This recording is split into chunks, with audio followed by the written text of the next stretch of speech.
नमस्कार प्रेक्षकांनो, स्टार प्रवाहावरील लग्नानंतर होईलच प्रेम या मालिकेच्या आगामी भागात आपण पाहणार आहोत की वसुंधरा म्हणते की तू लवकरच रम्या विजय मतकरी होईल, तेव्हा रम्या रागवतच म्हणते की नाही आई, रम्याच्या पुढे नाव लागेल ते फक्त पार्थ देशमुखच, त्यामुळे असं म्हणणं लवकरात लवकर रम्या पार्थ देशमुख होणार आहे.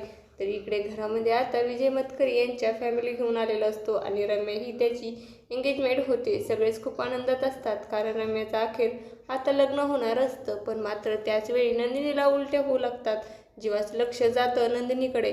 विचारतो काय झालं नंदिनी तुला, तर उलटी का होत आहे, तर असं ती कार्यक्रमातून निघून जाते आणि खोलीमध्ये निघून गेल्यानंतर रम्या आता इकडे एंगेजमेंट थांबवते आणि म्हणते नंदिनीला येऊ द्या, मग आपण कार्यक्रम सुरू करूया. तेव्हा पार्थ म्हणतो की एक काम कर, आपण कार्यक्रम कंटिन्यू करू, रम्या तू अंगठी घाल.